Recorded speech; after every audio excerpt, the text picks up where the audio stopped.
Hello everyone, welcome to my YouTube channel Study Junction Point. आज का topic हमारा गुप्तकालीन आर्थिक जीवन। इससे पहले गुप्तकालीन साहित्य और कला के बारे में करा दिया गया है। आप वीडियो देख सकते हैं हमारे चैनल पे। और ये हमारा पार्ट 1 होगा आर्थिक जीवन का, और पार्ट 2 भी इसके बाद जल्द ही आएगा।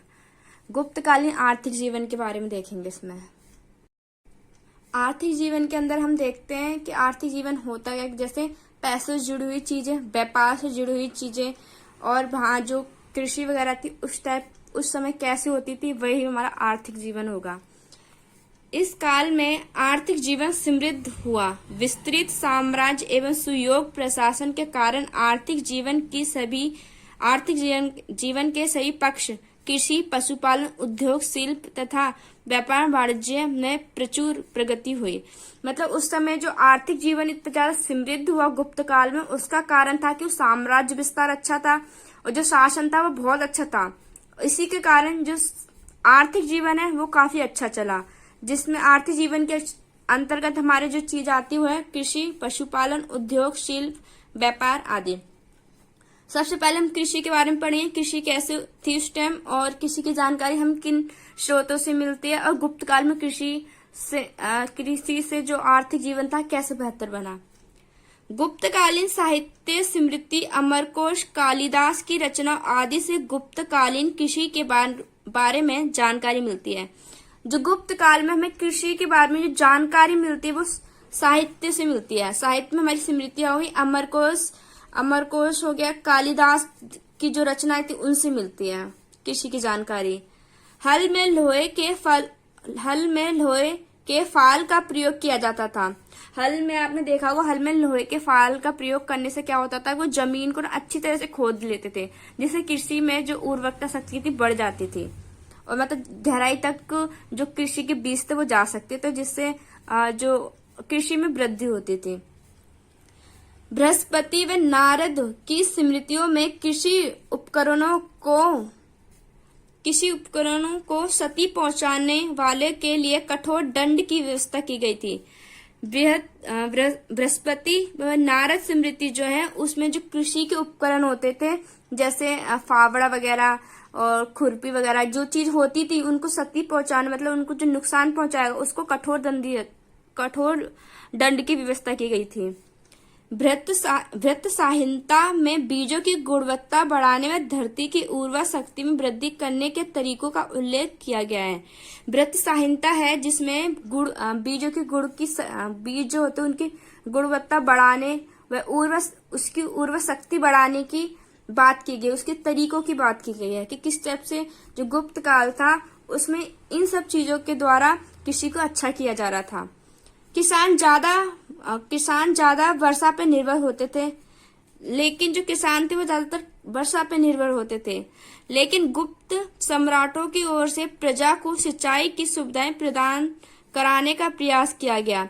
सभी तरह की उपज जो आजकल होती है उस युग में हुआ करती थी, कि जो फसल है जो आज के समय में होती है, जैसे गन्ना, गेहूं, जौ, बाजरा, उस समय भी यही फसलें हुआ करती थी गुप्त काल में। देखो, अमरकोश में उपज की विभिन्न हुआ करती थी। अमरकोश में उपज की विभिन्न वस्तुओं के नाम मिलते हैं। अमरकोश जो है उसमें ये अमरकोश याद रखना, अमरकोश ना अमर सिंह द्वारा लिखित है जो गुप्त काल में हुआ करता था। उपज की विभिन्न वस्तुओं के नाम मिलते हैं, जिसमें गेहूं, धान, ज्वार, ईख, बाजरा, मटर, तिल, सरसों, अदरक, काली मिर्च, जो आज भी उगती हैं और आगे भी उगेंगी, और ये पहले से उगती हुई आ रही हैं। गुप्तकालीन समय में ये सब चीजें भी हुआ करती थी। वृत्त संहिता में 3 फसलों का उल्लेख मिलता है। जो वृत्त संहिता है उसमें 3 फसलों का उल्लेख मिलता है। एक फसल सावन के महीने में तैयार होती थी, दूसरी बसंत और तीसरी चैत और बैसाख। ये तो हमने कृषि के बारे में पढ़ा। तो कृषि ने भी आर्थिक जीवन में मदद की थी सबसे ज्यादा गुप्त काल में, जिससे जो आर्थिक जीवन था वो बहुत अच्छा हुआ और बहुत ज्यादा उसका विस्तार हुआ। ऐसे अब पशुपालन देखेंगे। पशुपालन जीविका का एक अन्य प्रमुख साधन था। कृषि सबसे पहला साधन थी जिससे आर्थिक जीवन अच्छा हुआ, जीविका अच्छी चल रही थी। दूसरा हमारा जो साधन था वो पशुपालन था। कमंदक नीति सार के अनुसार वैश्यों का पेशा है वैश्यों का पेशा है। अमरकोश में पालतू पशु के रूप में गाय के अतिरिक्त घोड़ा, भैंस, ऊंट, बकरी, भेड़, गधा, कुत्ता, बिल्ली आदि पाले जाते थे। बैल हल चलाने और सामान ढोने के काम आता था। इसमें बताया गया जो पशुपालन था वो वैश्य जो थे वो करते थे। और अमरकोश के अनुसार जो उस समय पशु हुआ करते थे वो थे हमारे गाय, भैंस, घोड़ा, गधा और ऊंट, कुत्ता, बिल्ली आदि। और हल में बैलों का प्रयोग होता था। तो उस समय बैलों की उस समय बैल जो थे बहुत ज्यादा प्रयोगी थे, इसके लिए बैलों का महत्व भी ज्यादा था उस समय। आपने पशुपालन देख लिया। पशुपालन में आपको ज्यादा नहीं कुछ करना, खाली पशुपालन ये याद रखना है कि पशुपालन दूसरा प्रमुख साधन था आजीविका का वहां पे। और ये कौन पशुपालन करते थे? वैश्य लोग जो पशुपालन करते थे उसमें पशु जो आते थे वो थे भैंस, बकरी, ऊंट, ये सब। और इसकी जानकारी हमें अमरकोश से मिलती है। अब देखो उद्योग एवं शिल्प। गुप्तकालीन उद्योगों एवं शिल्पों में जहां एक और विशेषज्ञता का विकास दिखाई देता है, वहीं दूसरी ओर प्रौद्योगिकी या तकनीक कौशल में भी अद्भुत प्रगति दिखाई पड़ती है। कि एक तरफ जहां उद्योग और शिल्पों में उसकी विस्तार हो रहा है, उसी दूसरी तरफ प्रौद्योगिकी और तकनीक में भी अच्छी अद्भुत प्रगति दिखाई होती है गुप्त काल में। इस काल में धातु शिल्प, वस्त्र निर्माण, आभूषण कला,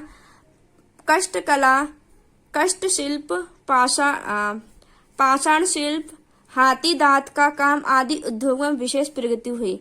जो समय उद्योग होते थे वो थे शिल्प, धातु शिल्प, वस्त्र निर्माण, आभूषण कला, कष्ट कला, पाषाण शिल्प कला, हाथी के दांत आदि जो काम थे जो उद्योग वगैरह में हुआ करते थे, इसमें भी बहुत ज्यादा प्रगति हुई।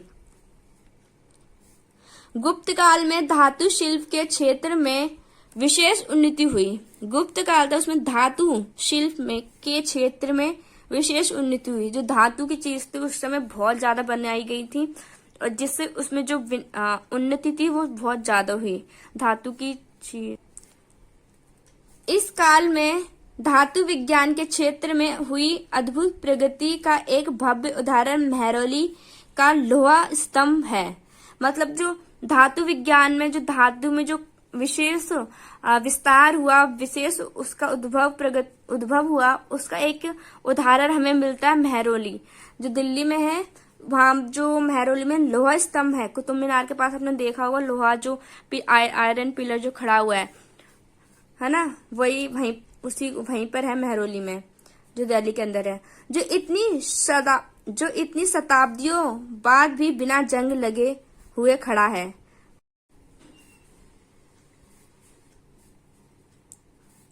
गुप्तकालीन ताम्र शिल्प का एक श्रेष्ठ उदाहरण तांबे की विशाल काया बुद्ध की मूर्ति है।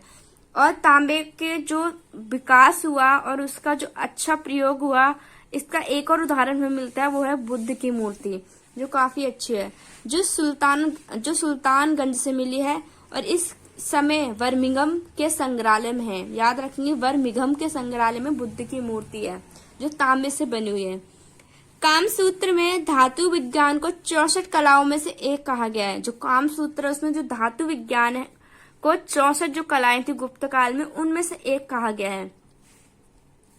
गुप्तकालीन धातु कर्म का सर्वोत्तम रूप इस काल के सिक्कों में देखा जा सकता है।